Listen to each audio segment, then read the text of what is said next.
Ukraine और Taiwan के बाद तीसरा फ्रंट भारत के बहुत करीब आ चुका है। दो देशों के बीच जबरदस्त गोलीबारी हुई है। 100 से ज्यादा लोगों की जानें गई हैं। पुतिन ने भी सुलह कराने की कोशिश की है, लेकिन ये तीसरा फ्रंट युद्ध में कब तब्दील हो जाएगा कहना बहुत मुश्किल है।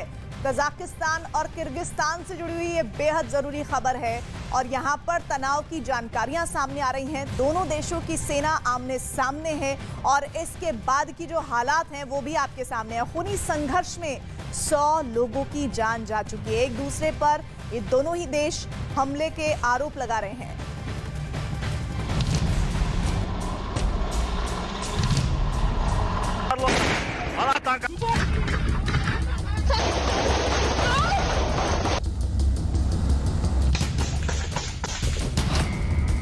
सीमा को लेकर बड़ा विवाद।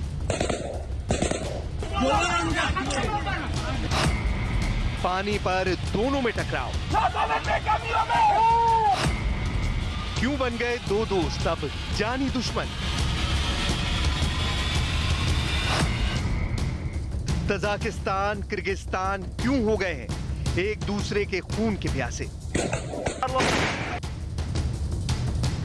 Düşünüksüz de onlar. Onların ciğerini avasan, onların ciğerini yolunu tospasan, suyunu tospasan, bir maşinasını tospasan, başka kıvasa, vuruş talaş boğasa.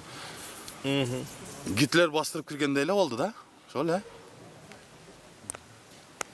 Fast step komanda verip gitmeyen vuruşturup. कम से कम 100 लोग बेमौत मारे गए, 100 से ज्यादा जख्मी हो गए, 1.5 लाख के करीब लोगों को विस्थापित होना पड़ा। किर्गिस्तान में लोग अपनों को ढूंढ रहे हैं। इस खौफ में भी ताजिक सेना के गोलों ने कहीं उन्हें भी तो मौत के घाट नहीं उतार दिया। Biz de otağız da şuların arasından çıkmayasın, tirik bolsun. Bir ses etimiz çıkmak öldü dedi, tirik çıkıp kaldı Xudoga şükür. Hiç kim ölmesin, hiç kim başa düşmesin. Tajikistan Kyrgyzstan के बीच वॉर का नया फ्रंट खुल गया है। दोनों देशों के बीच खूनी संघर्ष नया नहीं है, लेकिन जिस तरीके से इस बार दोनों मोर्चे पर लड़ रहे हैं उसे देखकर दुनिया सहम गई है। 14 सितंबर को जब दोनों देशों की सेना एक दूसरे से भिड़ी, उसके बाद सुलह की भी बात हुई। मध्यस्थता के लिए रूस के राष्ट्रपति व्लादिमीर पुतिन मैदान में उतरे। ताजिकिस्तान और किर्गिस्तान के नेताओं से वार्ता भी हुई, लेकिन शांति स्थापित नहीं हो सकी। अब आलम यह है कि सीजफायर और गोलियां दोनों साथ साथ चल रही हैं। Сегодня весь день происходила перестрелка. Мы считаем, что это провокация.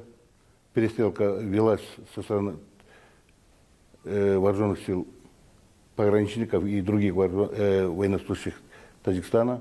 Наши пограничники действовали адекватно, ответно тоже давали. सूत्रों के मुताबिक दोनों देशों के बीच छोटी मोटी झड़प इस हफ्ते से ही शुरू हो गई थी, लेकिन शुक्रवार को अचानक ये बड़ी हो गई।